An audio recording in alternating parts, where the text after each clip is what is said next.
Hey everybody, Invisiblekatana here, and today I would like to discuss the Nintendo Switch 2. So it is, of course, April 2nd for me as of recording. My attempt for this is I'll definitely be putting this up on Friday, so you should be seeing this on Friday. It's been a couple days now, so who knows what madness has ensued, but it was interesting. I was super happy. I was like, okay, I didn't really plan on buying it anyway, if I'm being completely honest, because I'm like, I have like 4 or 5 games on the Switch.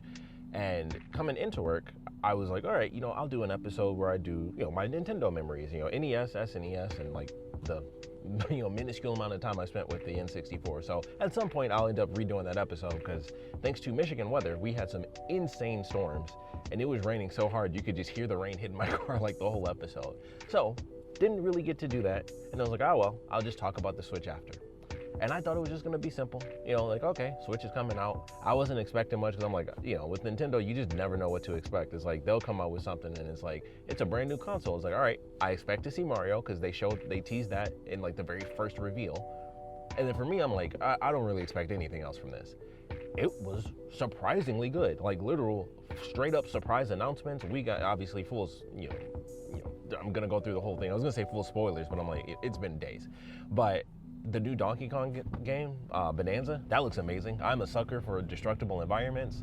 I really want to see how that ends up playing out. Like, how far can you really take that? But that looked great.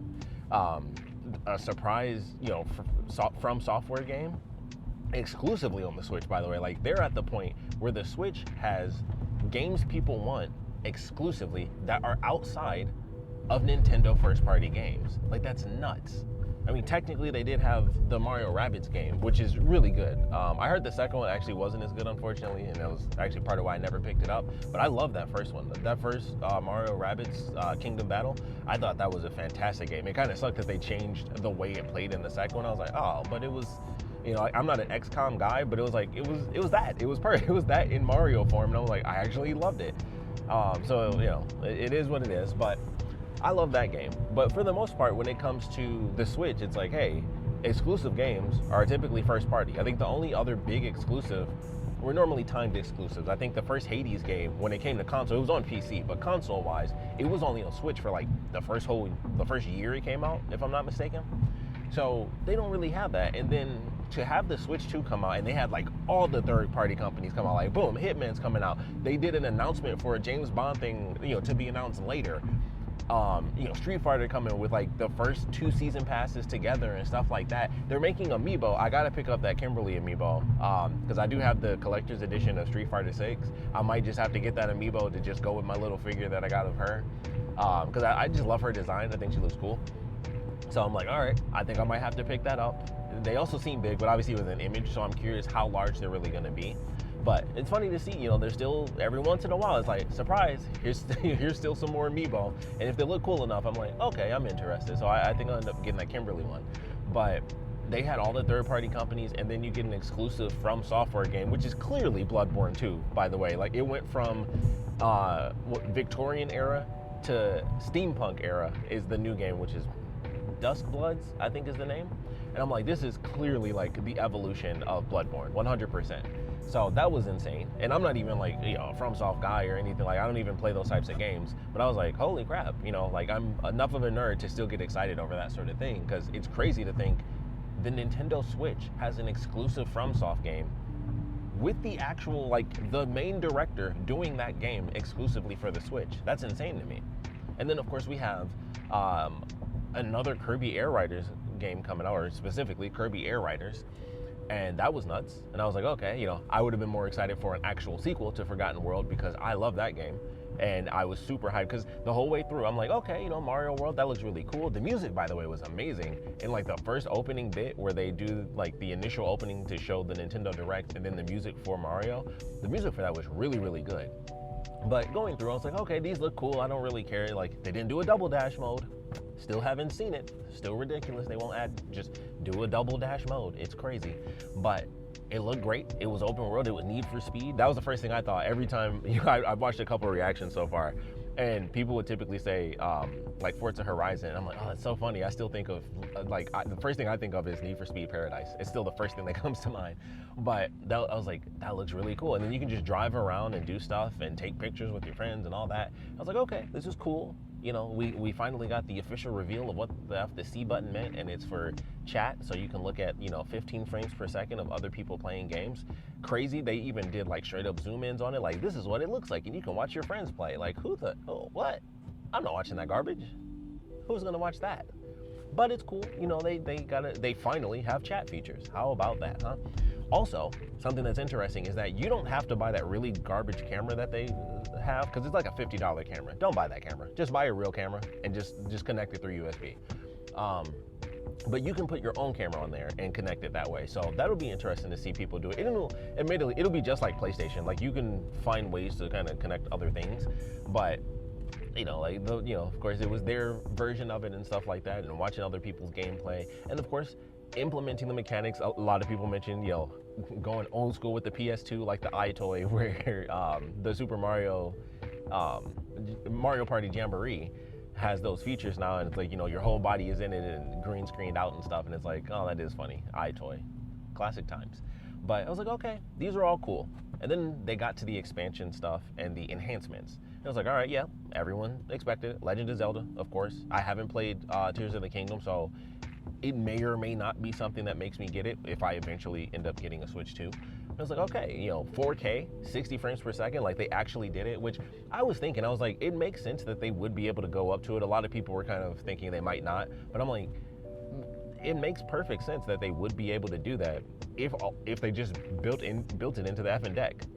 Or the dock, I should say. And that's exactly what they did. Because I'm like, the original dock is literally just like an HDMI port. That's really all it is. It doesn't do anything special. You get like a little bit extra because it connects to the TV, but in all honesty, it's just like a shell. It's really just a shell. And I was like, all they have to do is just make the tech inside of the dock, and then boom, you can get everything that everyone's asking for. And they actually did it. They just built the technology into the dock and just said, hey, here you go, 4K. And that's awesome. 4K 60 frames, up to 120 frames. I was insanely surprised by that. I was like, holy crap. The HDR thing I think is, fairly normal. But them saying like some games can do 120, I was like, wow, that's crazy to me. So I was very shocked to see that. The cursor stuff, all that, everything was nice and simple. But those enhancements came with the addition. The Mario Party one was simple, and I was like, all right, cool. And then they hit us with Kirby, and I was like, oh no. I might have to buy this because I love Kirby and the Forgotten Land. That game is so much fun. And I'm not the biggest Kirby fan. I used to play him back in the day on Super Nintendo because my cousin had like the Kirby, Superstar game. So that had like all the games up to that point.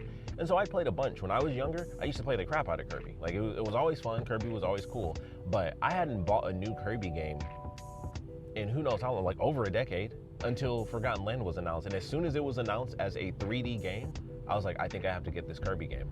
And it was amazing. And a lot of people say it. A lot of people are like, that was like one of the best games that came out on the Switch. I wish it was longer. And now we have an actual expansion to the game and even new additions. Like they added like a little, like he turns into like a spring. He like swallows a spring and he can bounce around. And I was like, crap. I have to buy the Switch 2 now just so I can, just strictly for Kirby. Like that's the only thing I cared about. And of course, all the other stuff was there and it was really cool. Loved all the little announcements. I did, of course, end up watching the stream that had like the crazy freezing issues. So I had to go back and like watch things a little bit later to see like, Enter the Gungeon 2, which has a new art style, which is interesting. And, we got Cyberpunk coming, obviously Elden Ring's coming.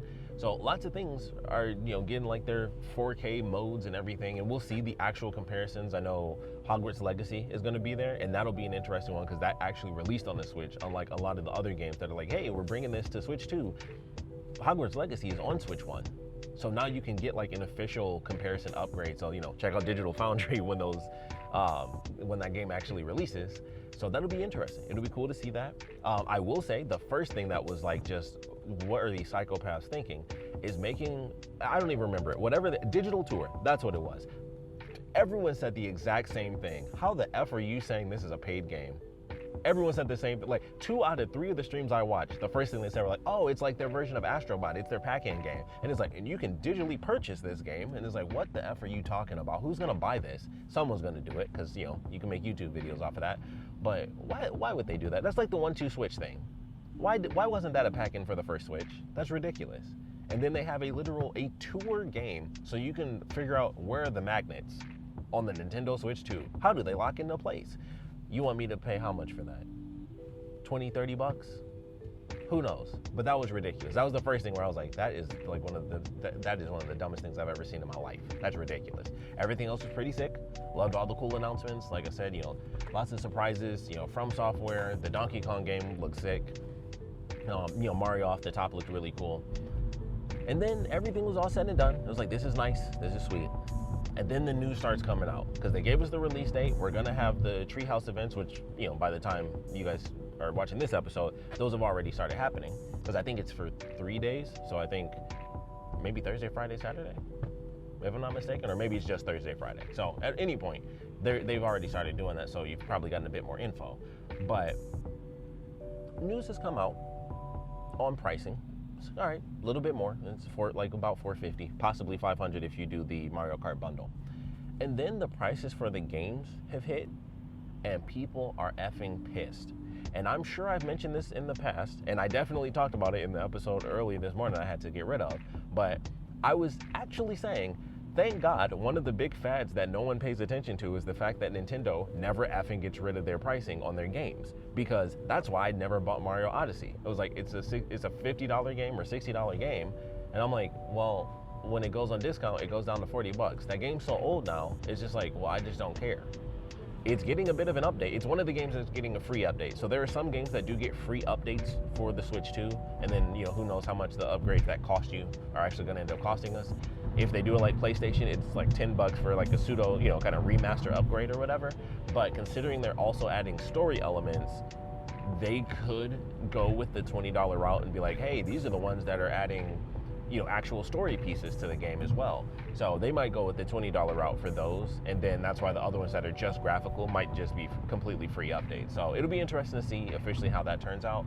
But the games coming out at different prices, where Mario is one price and then Donkey Kong is a different price, which I saw Donkey Kong was cheaper, but it was, I'm trying to remember correctly, $60 digital, $70 physical, if I'm not mistaken. And then Mario Kart was like $70 physical and then $80 digital, which is crazy, if not more. I don't remember if it was 80 and 90 or 70 and 80, but the point is, it's $80 game. It's two different prices, and then it's more if you buy it physically, which is nuts. Obviously, that's to push towards the whole digital realm of things, so they don't have to spend any money to even print games. It's like, oh, look at that. We tried to give you guys the game, and none of you wanted physical. It's like, well, you tried to charge us $90. Like, why would you do that? It's like, oh, I guess we don't need to do physical games anymore. So that's what they're doing. It's intelligent in one end, and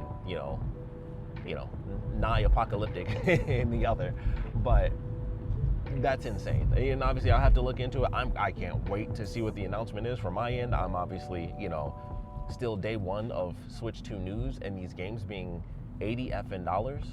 That's crazy. And then of course it leads right into, everyone's like, man, you guys think GTA is going to be $100?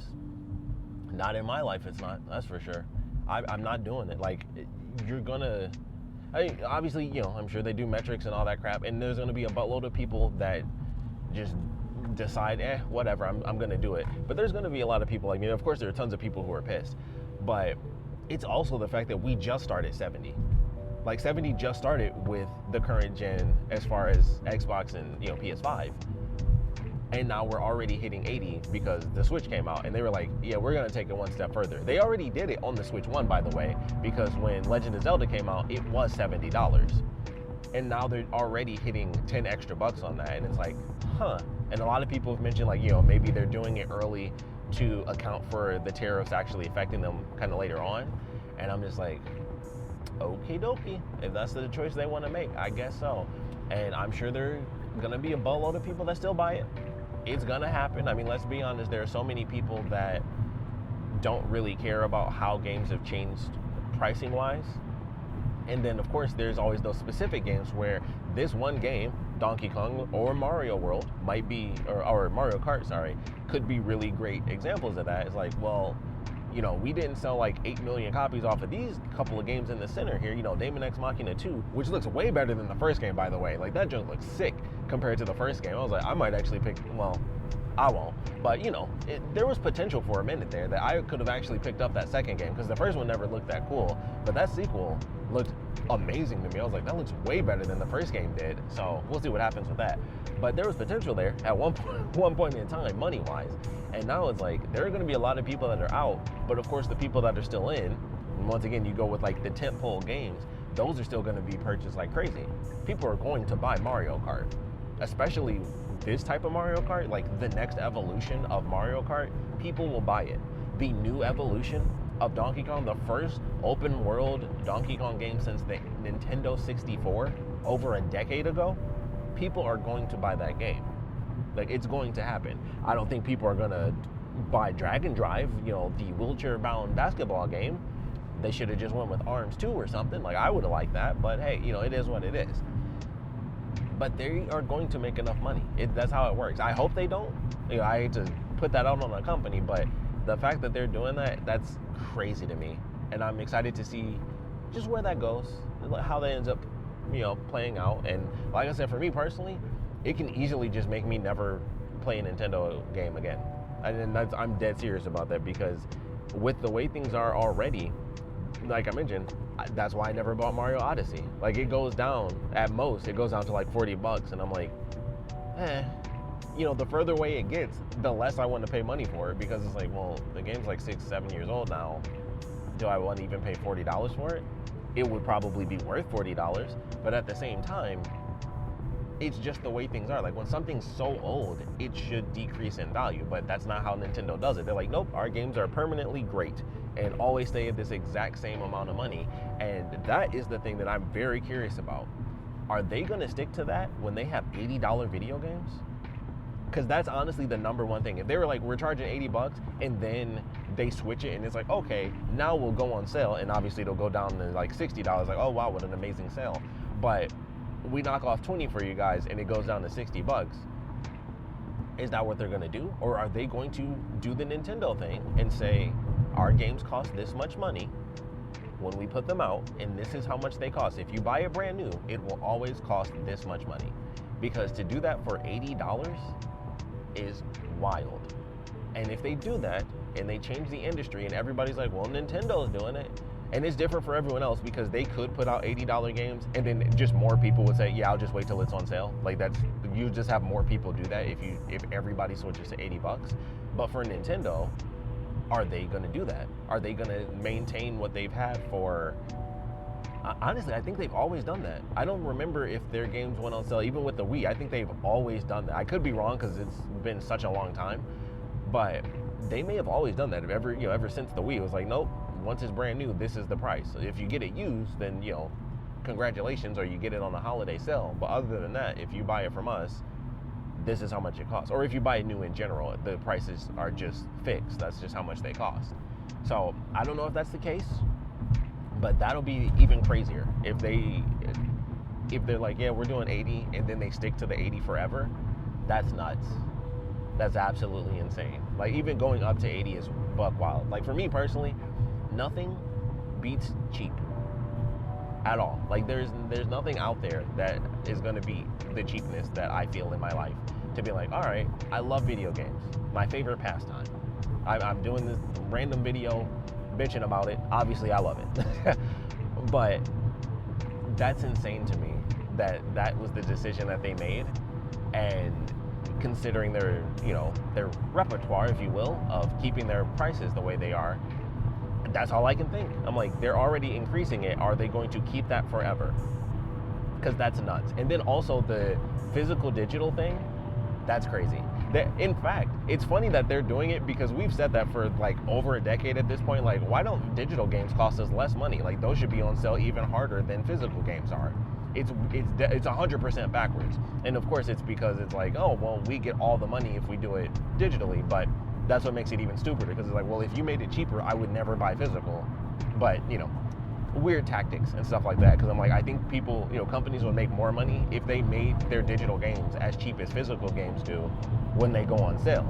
It's like, but they don't, because they know they can get all that money digitally. But yeah, it's nuts. It is nuts, and people are pissed. And like I said, I didn't even expect to buy the game in general. I'll be very upset that I don't get to see, my little pink puff dude in 4K 60 frames per second. That's very unfortunate. But I'm not gonna do that.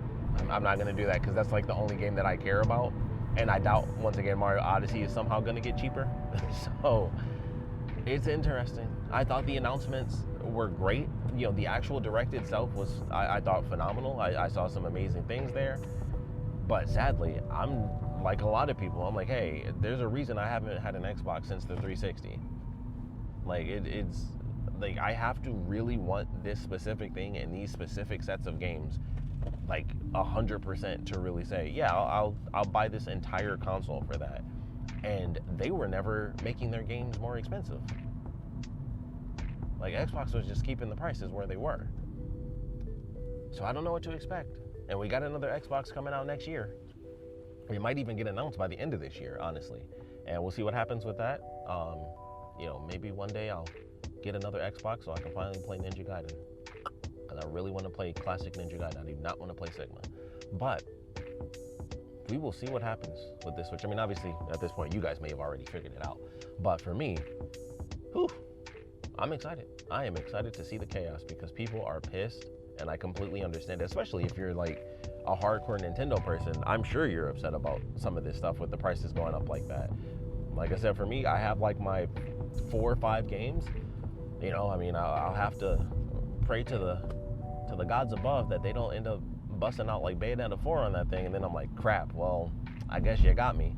I mean, because honestly, if that last game wasn't a FromSoft game, and there was like, you know, if Resident Evil 9 came to Switch exclusively, I'd have to hurt somebody. But I'd have to also buy the Nintendo Switch too, because I would not have a choice to miss out on like the new mainstay Resident Evil game, and I would be furious. But let me tell you, if there's one thing that's gonna make me spend a bunch of money, it's Resident Evil. It's my favorite franchise, and even then, it's like something that I feel doesn't ever get accounted for is like people have backlogs. I cannot buy a game for a very long time, brand new, and I assure you, I have literally thousands upon thousands of hours of games that I have not put time into because they were on Steam for a couple of bucks, and I was like, oh, I've always wanted that 4 years ago.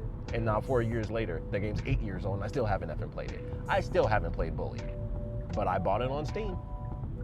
Like, there are a lot of things, there are a lot of games people can go back and play that they have not played yet. There are tons of old games that are not on the original Switch that still cost $50 that people can go back and play. And I think Nintendo may or may not end up experiencing that when the Switch comes out. I think they're still gonna be okay in terms of they're gonna sell. It's the Switch. It's not just gonna be the influencers. There's gonna be the people that don't care how much it costs. There's gonna be the people that, you know, don't care because they have a bunch of money. There's gonna be people that don't care because it's Nintendo and that's their number one console or, you know, like game company. There's gonna be multiple reasons why there are people that still buy the Switch 2. There are gonna be parents that are still like, okay, this is your Christmas gift, here's your thing. Like, it's guaranteed to happen. They're going to sell. It is not gonna be like the Nintendo Switch didn't sell shit. Like, that's just not gonna happen. Like, they're gonna sell a ridiculous amount and then the games are gonna sell. Obviously, you know, it's gonna be hard to calculate Mario on its own because I'm sure most people are just gonna buy the bundle because why wouldn't you? You literally save money by buying the bundle. And I think that's a big part of that push of making that one more expensive. Still weird, but you know, I don't know. Like, that's because are they not going to do that forever? Because let's face it, how many years did the Switch come out with Mario Kart 8 on it? Like 100 effing times every year that was the bundle. It's like they don't have anything else they could put with this. Like, you guys didn't think to put Mario Odyssey with the Switch at some point in time? Like, Jesus, every year Mario Kart 8, ridiculous. So it's not like they're not going to do that anymore. It's going to be Mario Kart World now. But it'll be interesting to see. So I think I'll end that there. My thoughts on the Nintendo Switch 2 and the announcement. The announcement was great, and then it's just the unfortunate, like, the aftermath news of, like, you know, the cost of the console is not a big deal. That was more than we thought, but it's like, okay, it's on par with, like, honestly, it's kind of on par with current stuff. I mean, if you can get 4K 60, I would assume that's most games. You know, I would hope it's like 100% 4K 60, even if it's, you know, upscaled or however they end up doing it. Because let's face it, you know, it's not like we're getting 100% 4K 60 frames on even PS5. So, you know, that's just where we are. So, like, they are on par with current consoles now, and they're not even they're not even a step behind. It's like, no, you can do 4K 60. You can even do 120 frames at 1080p. So, like they're up there now. They're at the point where they're matching what consoles are doing. So the price of the console itself, I'm like, all right, I can understand that part. But the games going up the way that they're going up is crazy. Especially for the company that does not do lower prices on gaming. I mean, honestly. Mario's gonna be $80, $90 forever. Mario Kart World. Jeez, I can't even say the word now. But $80 forever? $80 in general? I mean, good Lord, if they're doing this, I bet Rockstar is just jizzing in their pants like, guys, bump it up to 100. Like, they are just coming all over the place knowing that they can tell people GTA 6 is gonna be 100 effing dollars. And I'll buy that game when I burn in hell. But it's interesting. It's an interesting time. It was very exciting, and then it was an unfortunate dip. A very unfortunate dip with like these insane prices like this. So I'm curious how it's all gonna pan out. They're gonna make an announcement. They may have already done so, but they're gonna make an announcement because this is gonna be some news. They may have already done the calculations, and I know they already have like different SKUs and different versions of consoles that can be a little bit cheaper because they're not gonna be like, there's a Japan only console that apparently is like the cheapest version because it has nothing to do with shipping and tariffs and all that stuff. So it's gonna be interesting. I'm very curious how this is ultimately gonna turn out for them, and it sucks that it's so disappointing. Like this extra little bit on just game pricing. Like if it just went up, it was like boom, yeah, we're charging $70. Everybody would have been like, yeah, they got us. Like, all right. But to go double, $20 more, that's nuts. And then you have two brand new games coming out, and they're already two separate prices is crazy. But I was never really planning to buy it anyway. They kind of got me with Kirby. I'll have to see what's up with that one. But if anybody wants to give me a free Nintendo Switch 2, I would gladly accept it. I greatly appreciate that. But those are my thoughts on the Nintendo Switch 2. I still think it looks great. I love everything that was said in the announcement. It was just all the actual news afterwards of how we would acquire these games and the cost of that. That was the unfortunate part of, today's launch, or, today's official reveal and announcement of everything. So I would love to know your thoughts, especially, by the time you guys see this, it'll have been a couple of days, so there's some extra news out there. I would love to know your thoughts, day 1, day 2, and now on Friday, day 3. I want to know your thoughts, where your head's at in terms of the Nintendo Switch 2 coming out and everything that they're doing with that. So please, put your comments down in the comment section below, and of course, thanks for watching.